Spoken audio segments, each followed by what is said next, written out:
Hello students, start करते हैं next lecture of liquid solutions. तो अभी तक हम कॉलिगेटिव प्रॉपर्टीज के बारे में पढ़ रहे थे।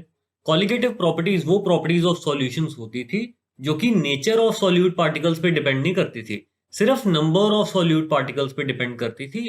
As long as the number of solute particles remain the same, colligative properties आपकी सेम आती थी। तो कौन कौन सी कॉलिगेटिव प्रॉपर्टीज हमने पढ़ी हैं? Relative lowering of vapour pressure, elevation in boiling point, depression in freezing point and osmotic pressure, जो कि हम लास्ट क्लास में पढ़ रहे थे। और सबके एक्सप्रेशंस आपको पता होने चाहिए। Relative lowering of vapour pressure किसके इक्वल आता था? मोल फ्रैक्शन ऑफ सॉल्यूट के। और delta TB elevation in boiling point was equal to KB into molality, delta TF cryoscopic constant into molality, and osmotic pressure किसके equal आता था? C R T. C क्या होता था? Concentration. R is the universal gas constant, basically ये solutions constant होता था जिसकी वैल्यू गैस कांस्टेंट जितनी हमने लेनी है। और T is temperature in Kelvin's. तो आप देख सकते हो ये चारों की चार प्रॉपर्टीज, ये चारों की चार जो वैल्यूज हैं ये किस पे डिपेंड करेंगी? सिर्फ number of moles of solute पे डिपेंड करेंगी। Number of moles of solute अगर आप बढ़ा दोगे तो आपकी ये कॉलिगेटिव प्रॉपर्टीज की वैल्यू बढ़ जाती है। अब कई बार क्या होता है कि आपका जो सॉल्यूट है पानी में डालने पे या सॉल्वेंट में डालने पे डिसोसिएट हो जाता है या एसोसिएट हो जाता है। तो आपने जितने नंबर ऑफ सॉल्यूट पार्टिकल्स डाले, on dissociation number of particles ज्यादा हो जाते हैं सॉल्यूशन में, या on association number of particles कम हो जाते हैं। तो हमारी कॉलिगेटिव प्रॉपर्टी भी अकॉर्डिंगली चेंज कर जाती है। तो इसलिए हमें ड्यूरिंग डिसोसिएशन और एसोसिएशन ऑफ सॉल्यूट एक करेक्शन फैक्टर लगाना पड़ता है जिसको कि हम वैन हॉफ फैक्टर बोलते हैं, और जिसके कारण एबनॉर्मल कॉलिगेटिव प्रॉपर्टीज आती हैं और एबनॉर्मल मॉलिक्यूलर मासेस हम कैलकुलेट करते हैं फॉर सॉल्यूट। तो ये हम आगे देखेंगे। अभी लास्ट लेक्चर में हम ऑस्मोटिक प्रेशर पढ़ रहे थे, तो उसकी प्रैक्टिस बची थी, उसकी कुछ सॉल्व्ड एग्जांपल्स हमने करनी थी, तो वो अभी देखते हैं। तो आपके पास ये क्वेश्चन है, ये बेसिकली ये क्वेश्चंस मैं करवा रहा हूँ ताकि आप थोड़ा सा वार्म अप हो जाओ, सारे जो आपके पिछले कंसेप्ट्स हैं वो एक बार रिवाइज हो जाएं। एक डाइल्यूट एक्वस सॉल्यूशन है of a non dissociating compound which contains 1.19 grams of the compound per liter of the solution and has an osmotic pressure of 0.0288 atm। तो आपके पास एक सॉल्यूशन है which has been prepared by dissolving 1.19 grams of solute in 1 liter solution। Solution is very dilute. इसका osmotic pressure आपको दिया हुआ है, it is 0.288 atm। तो this will be equal to number of moles of solute upon volume of solution into R into T. तो बस number of moles of solute आपको पता चल जाएंगे, वेट ऑफ सॉल्यूट आपको दिया हुआ है, मोलर मास ऑफ सॉल्यूट पता चल जाएगा। This was 0.288, number of moles of solute कितने होंगे? 1.19 upon its molar mass, volume of the solution is 1 litre. R की वैल्यू क्या होगी? 0.0821 litre atmosphere kelvin inverse mole inverse. Temperature कितना है? It is 37 degree Celsius, so that is 310 kelvins. तो you can easily solve for molar mass. इसको solve कर लेना, answer आ जाएगा। नेक्स्ट क्वेश्चन है, you have to calculate the weight of urea dissolved in 100 ml solution which produces N osmotic pressure of 20.4 atm। तो फिर osmotic pressure आपको दिया हुआ है 20.4, this will be equal to CRT, number of moles upon volume, this is concentration, into R into T, this will be equal to 20.4। तो फिर अब देख लो number of moles of solute को मैं कैसे डाल सकता हूँ? वेट ऑफ यूरिया जो कि मैंने निकालना है, मोलर मास ऑफ यूरिया तो पता होता है, molecular weight of urea is 60 grams. Urea क्या होता था, ये यूरिया का मॉलिक्यूलर फॉर्मूला, आप खुद कैलकुलेट कर लो कि इसका मॉलिक्यूलर वेट कितना आएगा। तो नंबर ऑफ मोल्स क्या आ जाएंगे, W/60, and volume of the solution is 100 ml, this means 0.1 litre. R की वैल्यू वही 0.0821, टेम्परेचर इज 298 केल्विन। बस इसको आपने सॉल्व करना है और आंसर आपका आ जाएगा। ओके, जो W आना चाहिए that should be 5 grams. Okay, next देखते हैं क्वेश्चन। देखो, पॉज करो, ट्राई करो। तो आपको ये बोला गया है, at what temperature will a 5% solution weight by volume of glucose develops an osmotic pressure of 7 atm। अब आपको ऑस्मोटिक प्रेशर 7 atm चाहिए। कितने टेम्परेचर पे ये प्रेशर आएगा सच दैट की कॉन्सेंट्रेशन आपकी 5% है। 5% वेट बाय वॉल्यूम सॉल्यूशन का मतलब क्या है कि 100 ml सॉल्यूशन में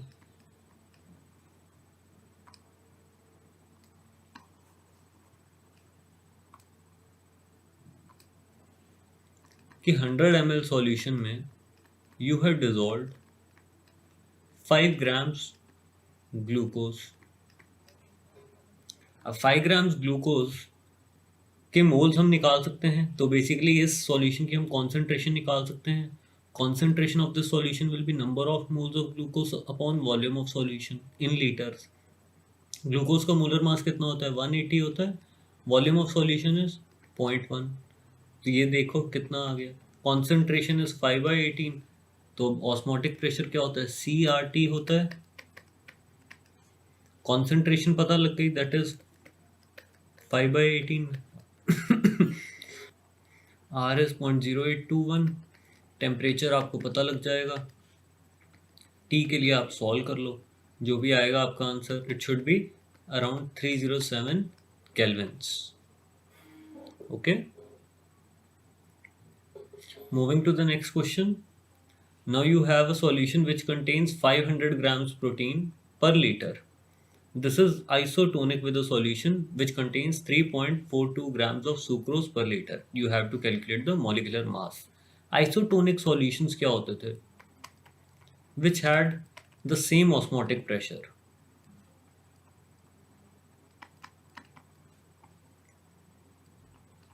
अगर ऑस्मोटिक प्रेशर सेम है दो सॉल्यूशंस का, तो इनकी कॉन्सेंट्रेशन भी क्या आएगी, सेम आएगी। कॉन्सेंट्रेशन तब तक सेम आएगी और आइसोटोनिक सॉल्यूशंस के लिए जब तक आपका सॉल्यूट डिसोसिएट या एसोसिएट नहीं कर रहा। तो हमें यहाँ पे बोला गया है आपने जो दो सॉल्यूशंस लिए हैं ये ना डिसोसिएट कर रहे हैं ना एसोसिएट कर रहे हैं, तो for isotonic solutions this condition is absolutely valid. Concentrations of the two solutions will be equal. अब अगर आपने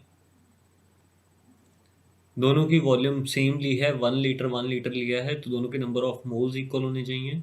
तो 500 ग्राम्स ऑफ प्रोटीन के मोल्स आप निकाल लो upon its molecular weight, given weight by molecular weight is equal to 3.42 upon molar mass of sucrose. Molar mass of sucrose होता है 342। सुक्रोज बहुत बारी बता चुका हूँ, इट इज C12H22O11।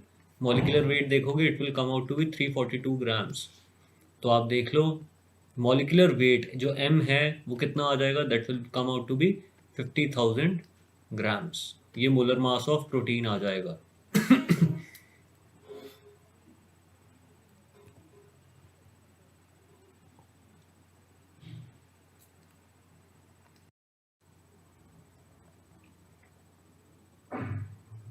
तो अब देखते हैं van Hoff factor. Van Hoff factor basically आपका एक करेक्शन फैक्टर रहता है जो कि आप यूज करोगे जब आपका solute on dissolution into a solvent will undergo dissociation और एसोसिएशन। देखिए, अगर आपका सॉल्यूट पानी में डालने पे, किसी सॉल्वेंट में डालने पे डिसोसिएट कर रहा है, तो आपके number of particles in the solution phase expected value से ज़्यादा हो जाएंगे। अगर नंबर ऑफ पार्टिकल ज़्यादा हो गए तो इसका मतलब कॉलिगेटिव प्रॉपर्टीज भी आपकी ज़्यादा आएंगी observed colligative property will be more than the calculated colligative property या थियोरेटिकल वैल्यू से ज़्यादा आएगी। सिमिलरली अगर आपका सॉल्यूट सॉल्वेंट में ऐड करने पे एसोसिएट हो गया, नंबर ऑफ पार्टिकल्स कम हो गए, तो आप जो कॉलिगेटिव प्रॉपर्टी ऑब्जर्व करोगे उसकी वैल्यू कम आएगी then the calculated one. Okay, तो अब ये जो कैलकुलेटेड कॉलिगेटिव प्रॉपर्टी है जो आप कैलकुलेट करोगे वो ऑब्जर्व्ड वैल्यू से कैसे डिफर करेगी, बाय अ फैक्टर आई, जिसको कि वैन हॉफ फैक्टर बोलते हैं। तो basically van Hoff factor will be defined as the number of particles furnished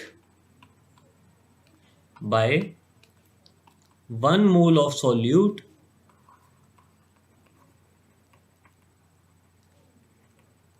on dissolution in a solvent। तो बेसिकली 1 मोल सॉल्यूट सॉल्यूशन में जाके आपको कितने नंबर ऑफ पार्टिकल्स दे रहा है। जैसे NaCl का केस लेते हैं, आपने 1 मोल NaCl डाला, आपकी इंटेंशन क्या थी कि 1 मोल सॉल्यूट ऐड कर रहे हो और उस हिसाब से आप कॉलिगेटिव प्रॉपर्टी कैलकुलेट करोगे। बट एक्चुअल में जो आप कैलकुलेट करोगे और जो आप ऑब्जर्व करोगे दोनों में क्या रिलेशन रहेगा, ऑब्जर्व कॉलिगेटिव प्रॉपर्टी आपकी डबल आएगी then the calculated one. This is because NaCl को जब आपने पानी में डाल दिया तो ये डिसोसिएट कर जाता है as Na positive ions and Cl negative ions. तो आप ये देखो 1 मोल सॉल्यूट ने आपको एक्चुअल में तो सॉल्यूशन में जाके 2 मोल्स पार्टिकल्स दे दिए। तो बेसिकली इसके लिए जो वैन हॉफ फैक्टर बनेगा दैट विल बी 2। सिमिलरली आप कैल्शियम क्लोराइड ले लो, कैल्शियम क्लोराइड को जब आप पानी में डालोगे तो आपको क्या मिलेगा, कैल्शियम आयंस मिलेंगे और क्या मिलेंगे, 2 क्लोराइड आयंस मिलेंगे। तो इसके लिए वैन हॉफ फैक्टर कितना आएगा, 1 मोल सॉल्यूट आपका 1 मोल कैल्शियम आयंस 2 मोल क्लोराइड आयंस, तो इन टोटल आपको 3 मोल्स ऑफ पार्टिकल्स दे रहे हैं। तो इसके लिए van Hoff factor will be 3। तो ये चीज बहुत ज्यादा इंपॉर्टेंट है कि van Hoff factor is the number of moles of particles furnished by 1 mole of solute in a solvent. Okay,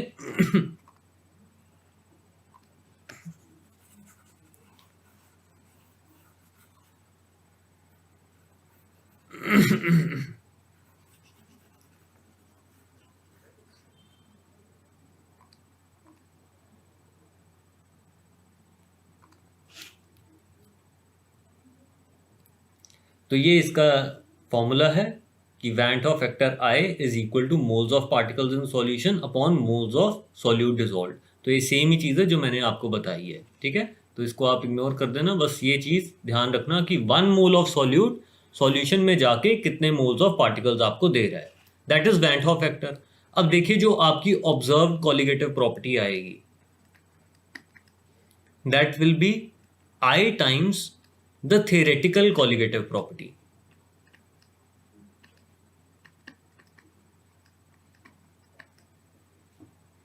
जैसे आपने 1 मोल NaCl डाला, आपने जो कॉलिगेटिव प्रॉपर्टी कैलकुलेट की वो 1 मोल के अकॉर्डिंग की, बट एक्चुअली जो ऑब्जर्व करोगे वो 2 मोल्स ऑफ पार्टिकल्स के अकॉर्डिंग आएगी, ट्वाइस आएगी देन द थ्योरेटिकल वैल्यू।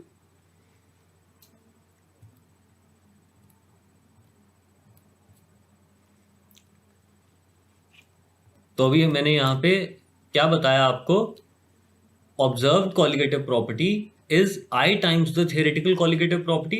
तो वैन हॉफ फैक्टर को मैं इस तरीके से भी लिख सकता हूं, this is observed colligative property upon theoretical और कैलकुलेटेड कॉलिगेटिव प्रॉपर्टी। ठीक, अब आप ये देखिए कॉलिगेटिव प्रॉपर्टीज जो होती हैं वो किसके प्रोपोर्शनल होती हैं, number of moles of solute के प्रोपोर्शनल होती हैं। एक्चुअल में आप कोई भी कॉलिगेटिव प्रॉपर्टी की वैल्यू मेजर करके molar mass of solute calculate कर सकते हो। जैसे आपने डेल्टा TF मेजर किया, depression in freezing point measure किया, तो उससे आपको number of moles of solute पता लग जाएंगे। Number of moles of solute क्या होते हैं? Given weight of the solute upon molecular weight of the solute. अब जो भी आपने सॉल्यूट लिया होगा उसका वेट आपको पता होगा, वो तो आप आराम से वे कर लोगे वेइंग स्केल पे। मॉलिक्यूलर मास ऑफ सॉल्यूट आपका आ जाएगा। तो देखिए, अगर आपकी ऑब्जर्व्ड कॉलिगेटिव प्रॉपर्टी ज़्यादा आ रही है तो आपका जो observed molecular weight of solute होगा वो कम आएगा। तो मैं ये बोल सकता हूँ कि van Hoff factor can be written as observed molecular weight of solute upon theoretical molecular weight of solute. Oh, sorry. I will be colligative property is inversely proportional to molecular weight of solute. तो observed colligative property की value अगर ज़्यादा है तो observed molecular weight की value कम होगी। Inverse relation है। तो वैन हॉफ फैक्टर की टर्म्स में अगर ये लिखा जाए तो ऊपर क्या आ जाएगा? Theoretical molecular weight of solute upon observed molecular weight of solute. ठीक है, इस पे हम क्वेश्चन करेंगे तो आपको पता लग जाएगा कि क्या चीज़ है ये। अब ये करेक्शन फैक्टर है ना हमारा आई, तो इसको आपने क्या करना है? मल्टीप्लाई कर देना है। जब relative lowering of vapour pressure निकालोगे तो वो क्या होती थी? मोल फ्रैक्शन ऑफ सॉल्यूट होती थी। तो बस उसके साथ आप मल्टीप्लाई कर दो। आप डेल्टा टीवी निकालते थे किस तरीके से? केवी इंटू मोलैलिटी। अगर आपका सॉल्यूट डिसोसिएट या एसोसिएट कर रहा है तो ये वैन हॉफ फैक्टर इंट्रोड्यूस कर दो, इंटू आई कर दो। डिप्रेशन फ्रीजिंग पॉइंट के लिए के एफ इंटू एम इंटू आई कर दो। ऑस्मोटिक प्रेशर के लिए आप क्या करते थे? C R T. अब करेक्शन फैक्टर लगा दो, इंटू आई कर दो। ठीक है, तो हर बारी जब भी आपका सॉल्यूट डिसोसिएट या एसोसिएट करेगा तो आपने एक वैन हॉफ फैक्टर से अपनी राइट हैंड साइड को मल्टीप्लाई कर देना है। ओके, अब ऐसा क्यों कर रहे हो? क्योंकि हर बारी यहाँ पे क्या आ रहा है? Number of moles of solute आ रहे हैं। अब आपके जो n मोल्स ऑफ सॉल्यूट आपने डाले थे वो डिसोसिएट करके आपको ज़्यादा या कम नंबर ऑफ पार्टिकल्स दे रहे हैं, तो इसलिए वो n को रेक्टिफाई करने के लिए i के साथ हमने मल्टीप्लाई कर दिए, वैन हॉफ फैक्टर के साथ मल्टीप्लाई कर दिए। तो देखते हैं सबसे पहले डिसोसिएशन ऑफ सॉल्यूट। तो आपने लेट से कोई भी सॉल्यूट लिया AXBY, ये कोई इलेक्ट्रोलाइट है।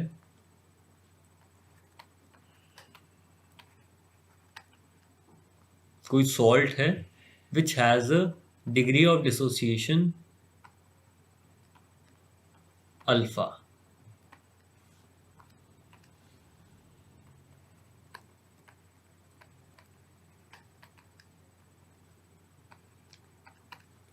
तो AXBY को जब मैं पानी में डालूंगा तो ये मेरे को क्या क्या देगा? AY पॉजिटिव आयंस देगा और BX नेगेटिव आयंस देगा। ऐसे ही है, ये कोई आयनिक सॉल्ट है, किस तरीके से बना होगा?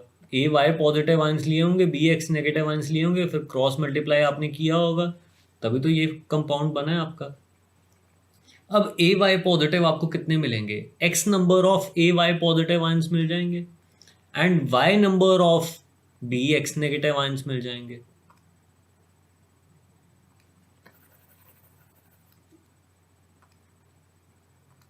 वैन हॉफ फैक्टर हम इसके लिए कैलकुलेट करेंगे for dissociation of this electrolyte. तो initially if you had taken 1 mole of this compound, जब ये डिसोसिएट हो जाएगा तो alpha is the degree of dissociation. 1 mole में से ये अल्फा टूट रहा है तो ये कितना बनेगा? X times alpha. और ये कितना बनेगा? Y times alpha. अब आप मेरे को बताओ, जब आपने इसको पानी में डाल दिया तो आपके पास टोटल नंबर ऑफ पार्टिकल्स कितने आ रहे हैं? 1 माइनस अल्फा ये पड़े होंगे undissociated AXBY, X alpha number of AY positive पड़े होंगे and Y alpha number of BX negative पड़े होंगे। तो total number of particles solution में कितने हो गए? 1 minus alpha plus X alpha plus Y alpha. तो यही हमारा van Hoff factor, correction factor है। कैसे? 1 मोल ऑफ AXBY सॉल्यूशन में जाके जितने नंबर ऑफ पार्टिकल्स आपको देगा वही तो वैन हॉफ फैक्टर होता था। तो सॉल्यूशन में इस टाइम कितने नंबर ऑफ पार्टिकल्स हैं? 1 minus alpha plus x alpha plus y alpha. Okay, so this will be your Van't Hoff factor for dissociation of solute.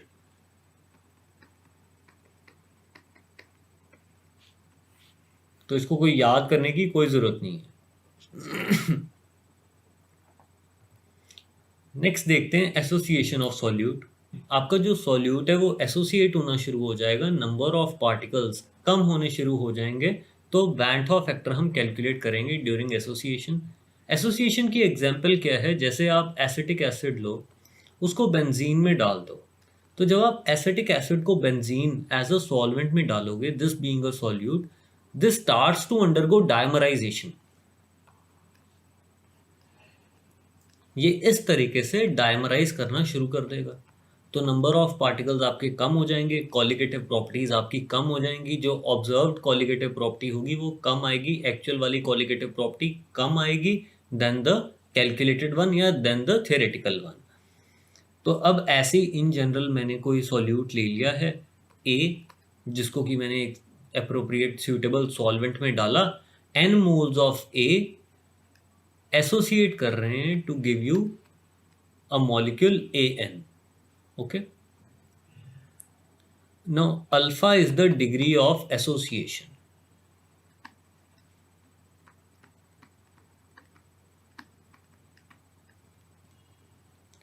तो if you had taken 1 mole of A at T equals T equilibrium, alpha moles इसके associate कर जाएंगे, तो 1 में से alpha moles तो associate करके बचे कितने? 1 माइनस अल्फा बचे. अब अल्फा मोल्स ऑफ A कितने मोल्स ऑफ AN बनाएंगे? अल्फा बाय n बनाएंगे. n moles of A 1 mole of AN बना रहे हैं. 1 mole of A will give you 1 by n moles of AN. Alpha moles of A will give you alpha by n moles of this molecule. तो अब आप ये देखो, 1 मोल solute डाला, इस सॉल्यूट ने at equilibrium after undergoing association कितने number of particles आपको सॉल्यूशन में दे दिए? देखो 1 माइनस अल्फा तो ये थे, प्लस अल्फा बाय n ये थे. Sorry, this is minus.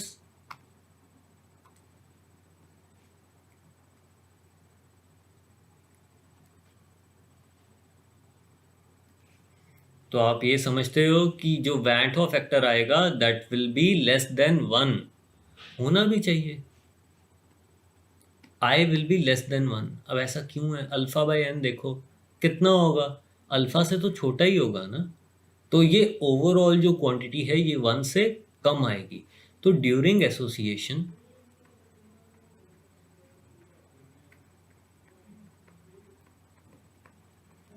Van't Hoff factor will be less than 1. Observed colligative property will be less than the theoretical colligative property. And molecular weight की अगर मैं बात करूं तो observed molecular weight of solute अगर मैं कैलकुलेट करूंगा, that will come out to be greater than the theoretical molecular weight. यही चीज़ हम डिसोसिएशन ऑफ सॉल्यूट के लिए भी लिख सकते हैं. इसमें आप देखिए, जो वैंट हॉफ फैक्टर आएगा ड्यूरिंग डिसोसिएशन, ये आप नोट कर लीजिए सारा. During dissociation वैंट Hoff factor will be greater than 1, क्योंकि आपके नंबर ऑफ पार्टिकल्स ज़्यादा हो गए हैं. 1 मोल सॉल्यूट ने आपको 1 मोल से ज़्यादा नंबर ऑफ पार्टिकल्स फर्निश किए हैं, तो ऑब्जर्व्ड कॉलिगेटिव प्रॉपर्टी जो आएगी that will be more than the theoretical colligative property. And अगर आप सॉल्यूट का मॉलिक्यूलर वेट कैलकुलेट कर रहे हो तो observed molecular weight of solute will be less than the theoretical molecular weight. ठीक, एसोसिएशन के केस में उल्टा हो जाएगा.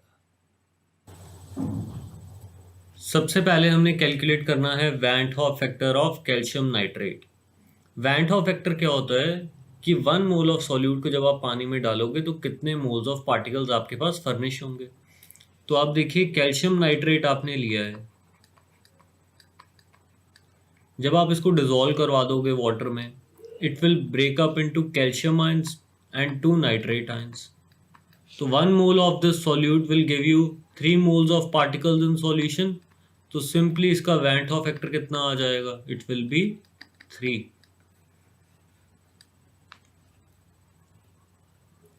नेक्स्ट देखते हैं, अब ये कीजिए क्वेश्चन क्या आएगा, which aqueous solution would be expected to have the highest boiling point.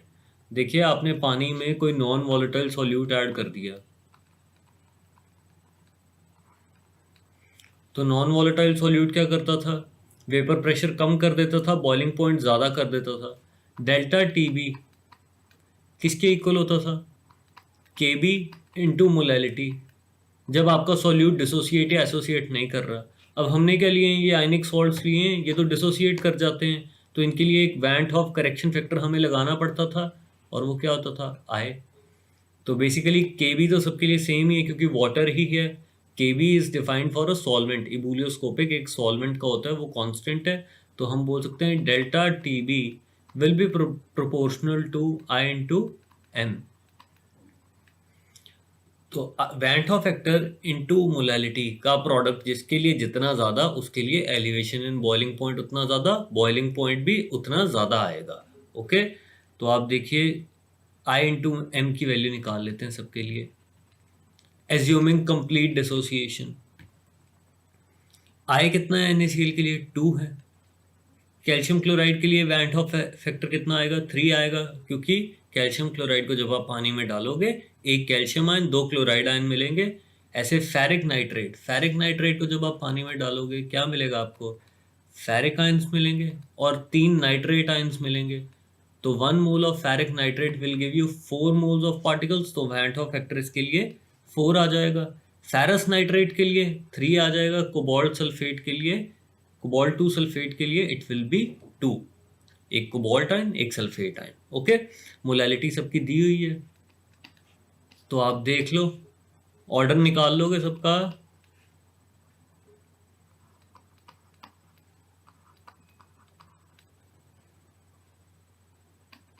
तो product of I and M is 0.2, this is 0.3, this is 0.32, this is 0.24, this is 0.16। तो किसके लिए सबसे ज़्यादा आ रहा है, इसके लिए।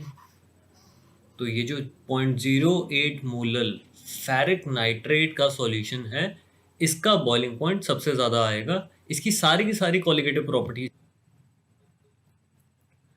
अब ये नेक्स्ट क्वेश्चन, पॉज कीजिए और ट्राई करो। You have a 0.2 molal aqueous solution of a weak acid which is 20% ionized. What is the depression and freezing point of the solution? आपके पास एक एक्वा सॉल्यूशन है जो कि आपने प्रिपेयर किया है by adding a weak acid.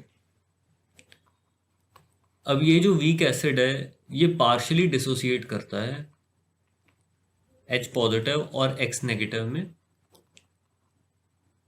तो initially if you had taken, हम वैन हॉफ फैक्टर इसका निकाल लेते हैं। Initially if you had taken 1 mole of HX,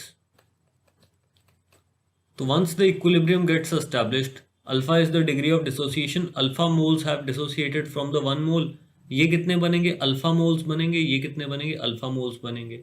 तो basically 1 mole of HX on going into the solution will give you 1 plus alpha moles of particles, 1 minus alpha plus alpha plus alpha। तो 1 plus alpha moles of particles आपको मिल रहे हैं for 1 mole of HX। तो ये हमारा correction factor आ गया। Alpha आपको दिया हुआ है, अल्फा इज 20% मीन्स 0.2 दिया हुआ है degree of dissociation. Van Hoff factor आपका कितना आ गया, 2 आ गया। अब आगे की कहानी तो आसान है, निकालना क्या है आपने, डिप्रेशन एंड फ्रीजिंग पॉइंट, जो कि क्या होगा, KF इंटू मोलैलिटी। अब क्योंकि आपका सॉल्यूट डिसोसिएट कर रहा है तो आप करेक्शन फैक्टर से मल्टीप्लाई करो यहाँ पे। ये कितना है, 1.2, KF दिया हुआ है दैट इज 1.86 और मोलैलिटी आपको दी हुई है। इसको आप सॉल्व कर लोगे, आंसर आपका आ जाएगा। Okay, how many grams of NaBr must be added to 270 grams of water to lower the vapor pressure by 3.125 mm of mercury at a temperature at which the vapor pressure of pure water is 50 mm mercury. Assume 100% ionization of NaBr. तो आपने pure water लिया at a certain temperature जिसपे कि vapour pressure of pure water आपको 50 mm दिया हुआ है. You have added a non volatile solute, NaBr आपने ऐड कर दिया है इसमें, जिसके कारण इसका वेपर प्रेशर कम हो गया. कितनी अमाउंट से कम हो गया? 3.125 mm से कम हो गया. NaBr सॉल्यूशन में जाके क्या होगा? डिसोसिएट कर जाएगा ना, और आपको कंप्लीट आयनाइजेशन दी है कि जितना भी NaBr डाला वो सारा का सारा टूट गया. किस में टूट गया? Na पॉजिटिव में और Br नेगेटिव में.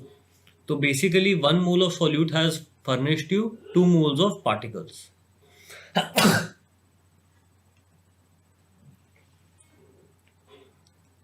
तो अगर हम देखें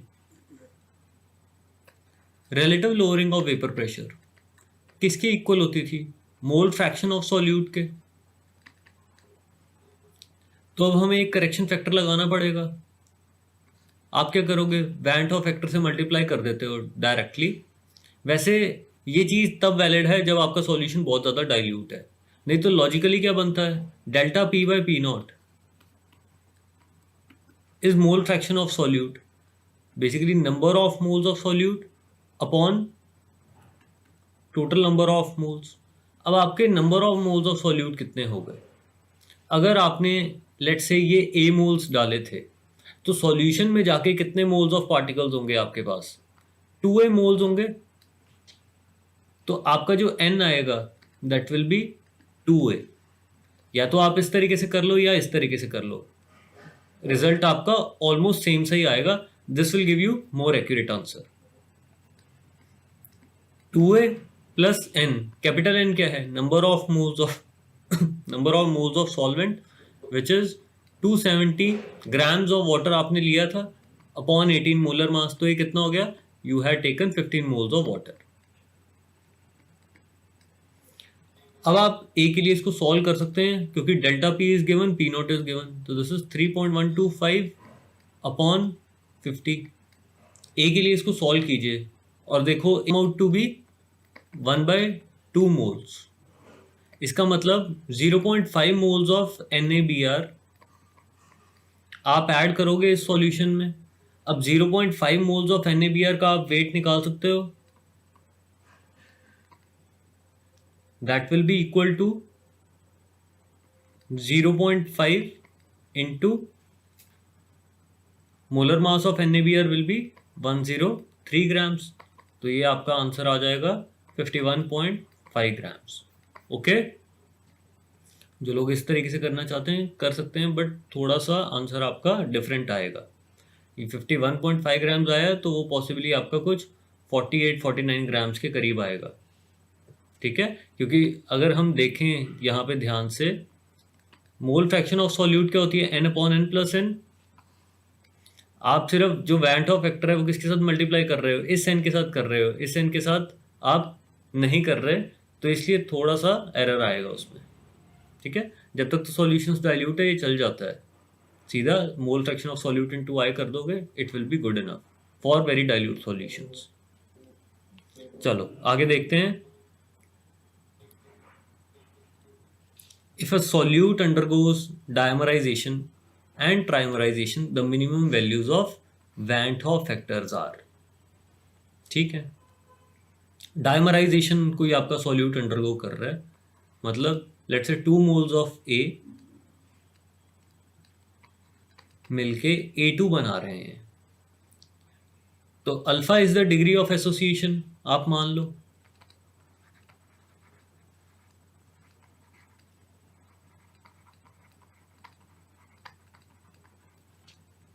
तो if you had taken 1 mole of A initially, जब ये डायमराइज कर गया, अल्फा मोल्स इसके एसोसिएट कर गए A के, तो A2 कितना बनेगा? 2 moles of A 1 mole of A2 आपको देंगे.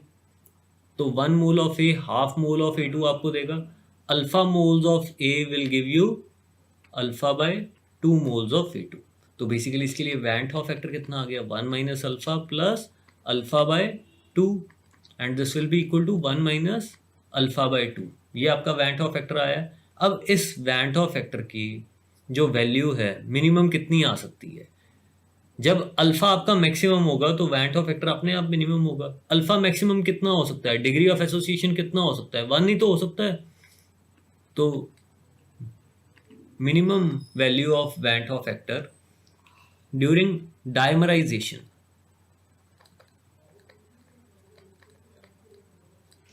it will be 1 minus 1 by 2 means 0.5। अब ट्राइमराइजेशन तो आप कुछ ये ले लो, 3 moles of B कंबाइन कर रहे हैं to give you B3। Initially you had taken 1 mole of B, alpha इसमें से एसोसिएट कर गए तो B3 कितने बन जाएंगे, अल्फा बाय 3 बन जाएंगे। 3 मोल्स ऑफ बी मिलके 1 मोल ऑफ B3 मॉलिक्यूल बनाते हैं। तो आप ये देखिए 1 mole of B 1/3 moles of B3 बनाएगा, तो अल्फा मोल्स ऑफ बी अगर डिसोसिएट कर रहे हैं, रिएक्ट कर रहे हैं, तो alpha by 3 moles of B3 बन जाएंगे। तो वैन 't Hoff फैक्टर इसके लिए कितना आ जाएगा, 1 minus alpha plus alpha bye 3, this is 1 minus 2 alpha by 3। तो अल्फा की मैक्सिमम वैल्यू क्या हो सकती है, 1 हो सकती है। तो that will give you the minimum value for the van 't Hoff factor during trimerisation. तो वो कितनी आ जाएगी, when alpha is 1, that is 1 minus 2 by 3, 1/3। तो van 't Hoff factor during trimerisation would be 0.33। तो यहाँ पे आप अल्फा को 1 ले रहे थे, इसका मतलब कंप्लीट एसोसिएशन हो गया है।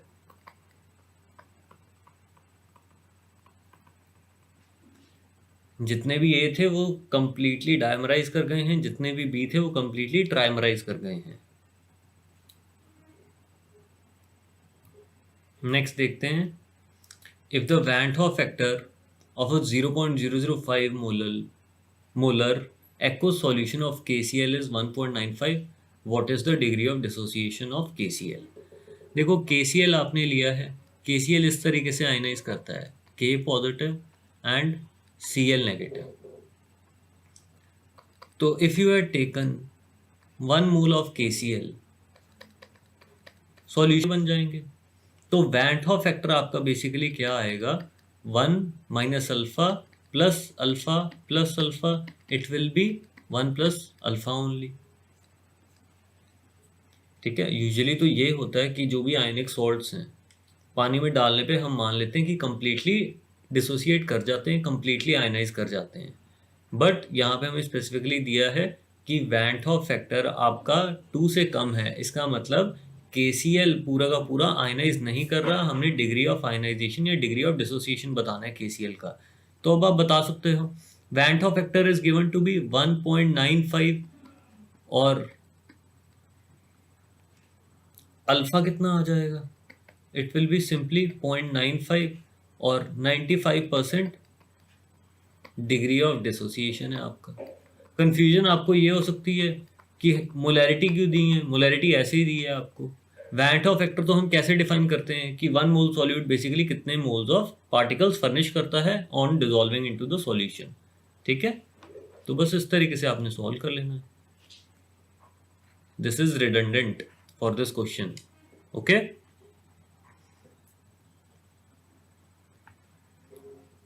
अब ये क्वेश्चन है, ये हमने पहले भी किया हुआ है कि हमने 500 ग्राम्स, सिमिलर क्वेश्चन किया हुआ है शायद, 500 ग्राम्स ऑफ वाटर लिया, इसमें x ग्राम्स यूरिया डाल दिया। यूरिया का मोलर मास कितना होता है, यूरिया का मोलर मास 60 ग्राम्स। तो 128 grams of ice separated out जब आपने इस सॉल्यूशन को कूल डाउन किया टू -0.5 डिग्री सेल्सियस। तो इस सॉल्यूशन को कूल डाउन करने पे कुछ आपके पास आइस बन गई जिसका कि वेट 128 ग्राम्स था, बाकी का लिक्विड वाटर बच जाएगा और liquid water will be 372 grams. तो बेसिकली जितना भी रिमेनिंग सॉल्यूशन है उसकी molarity should be such that कि डेल्टा TF या depression in freezing point 0.5 degree Celsius आ जाए। तो delta TF will be equal to KF into molality. यहाँ पे वैन डॉ फैक्टर कोई लगाने की कोई ज़रूरत नहीं है, यूरिया है आपका, ये ना डिसोसिएट करेगा ना एसोसिएट करेगा। तो delta TF is simply 0.5, KF कितना है, दैट इज 1.86। मोलैलिटी क्या होती है, number of moles of solute, x grams urea आपने डाला है, यूरिया का वेट ये, this is the number of moles of solute upon weight of solvent in kg। 372 grams आपका बचा था, x के लिए आप सॉल्व कर लो, हो जाएगा 2x/12, तो x आपका 6 ग्राम्स आ जाएगा। ओके, सॉल्व कर लेना ये। अब फिर ये next question, an aqueous solution contains 5% by mass of urea, 10% by mass of glucose.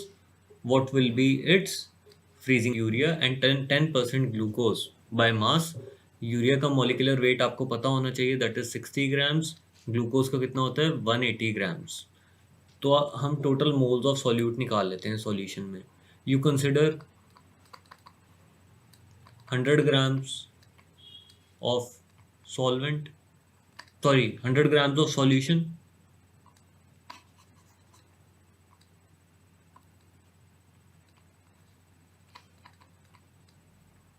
Now this 100 grams of solution will have 5 grams urea, 10 grams glucose, 85 grams water. This is your solvent and these two are your solute. Number of moles आप calculate कर लोगे, solute के कितने हो जाएंगे, this will B 5/60।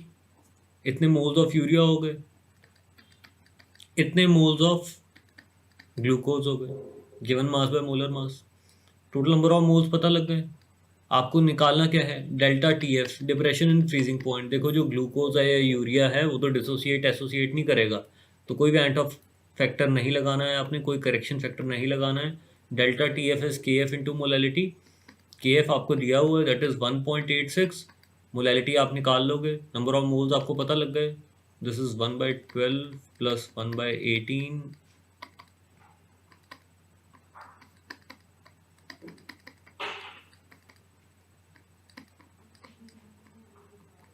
These are the total number of moles of solute, 5/36 upon weight of solvent in kg which is 85 grams। उसको kg में convert कर लिया है, तो ये आपका डिप्रेशन इन फ्रीजिंग पॉइंट आ जाएगा, about to be 3.04 degree Celsius.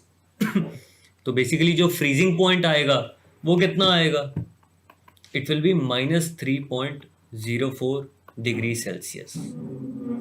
Okay, 0 degree Celsius normal freezing point है, इससे 3.04 डिग्री सेल्सियस कम हो गया है। तो अब ये सॉल्यूशन इस टाइम जो क्वेश्चंस वगैरह में यूज होती हैं, तो first such term is dew point.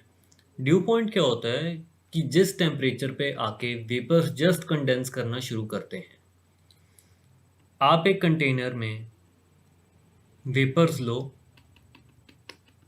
Liquid A and liquid B के, सिर्फ वेपर्स ही हैं, लिक्विड नहीं है। आप इसको ठंडा करना शुरू करो, जिस टेम्परेचर पे जाके first drop of liquid appear होगा, that will be dew point. Okay, तो it is the temperature at which the first drop of the liquid condenses, उसको आप ड्यू पॉइंट बोल दोगे। ड्यू पॉइंट आपने स्टेट्स ऑफ मैटर में भी पढ़ा होगा। वो क्या होता था कि जिस टेम्परेचर पे जाके एयर मॉइस्चर से सैचुरेट हो जाती थी, कुछ याद है? जैसे आप हिल स्टेशन जाते हो, दोपहर में क्या होता है, गर्मी होती है, टेम्परेचर ज़्यादा होता है, एयर की मॉइस्चर होल्डिंग कैपेसिटी ज़्यादा होती है। शाम तक आते आते ड्रिजलिंग क्यों शुरू हो जाती है? जैसे जैसे शाम होती जाएगी टेम्परेचर कम होता जाएगा एयर का, एयर की मॉइस्चर होल्डिंग कैपेसिटी कम होती जाएगी। एक टेम्परेचर पे आके एयर इतना मॉइस्चर होल्ड नहीं कर सकती। तो जिस टेम्परेचर पे आके कंडेंसेशन जस्ट स्टार्ट हो जाएगी, ड्यू जस्ट स्टार्ट हो जाएगी बननी, उसको आप ड्यू पॉइंट बोल देते हो, और उस टेम्परेचर के बिलो ड्रिजलिंग शुरू हो जाती है। ओके, तो ड्यू पॉइंट आप स्टेट्स ऑफ मैटर में ये डिफाइन करते थे, the temperature at which the air become saturated with water vapours, that is dew point. अब answers that will be known as dew point. ठीक है, सिमिलर ही चीज है।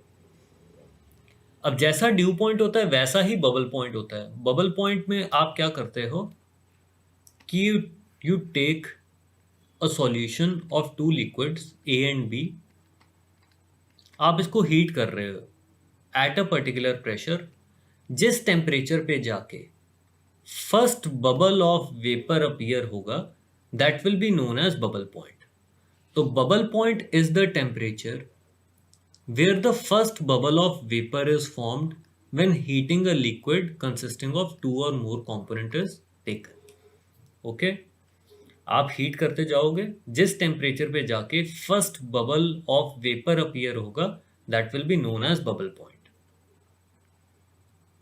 नेक्स्ट है एफ्लोरेसेंस। ये आपने पहले भी पढ़ा होगा जूनियर क्लासेस में। क्या होता है कि कुछ हाइड्रेटेड सॉल्ट्स अपने वाटर ऑफ क्रिस्टलाइजेशन लूज करने स्टार्ट कर देते हैं। जैसे किसके साथ होता है? वॉशिंग सोडा के साथ होता था, Na2CO3.10H2।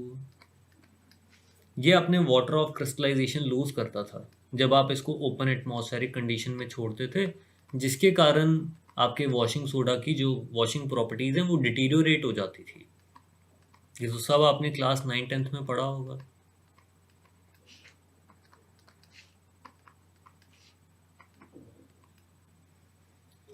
अब देखो, एफ्लोरेसेंस कब आपको देखने को मिलेगी, कब आपका कोई हाइड्रेटेड सॉल्ट वाटर लूज करेगा।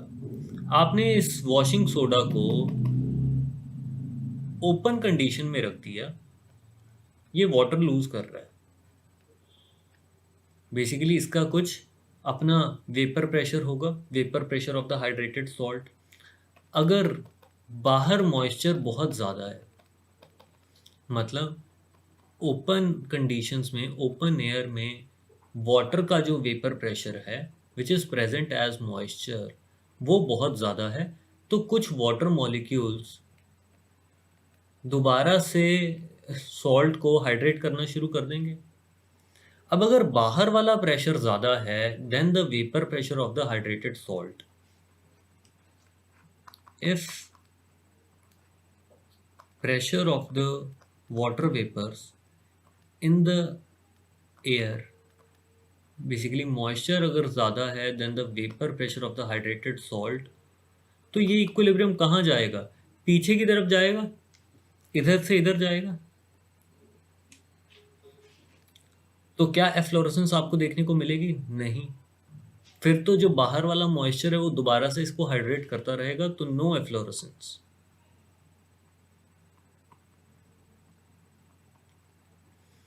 अब यही अगर बाहर मॉइस्चर बहुत कम है, बहुत ड्राई सी कंडीशन है, तो अब होगा क्या?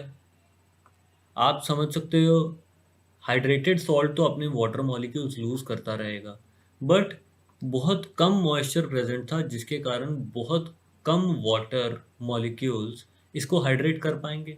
तो इक्विलिब्रियम की एक्सटेंट क्या रहेगी? फॉरवर्ड रहेगी। तो अल्टीमेटली आपका जो हाइड्रेटेड सॉल्ट है, it will lose its water of crystallisation and it may turn anhydrous. ठीक है, डिहाइड्रेट हो जाएगा और एफ्लोरेसेंस आपको शो करेगा।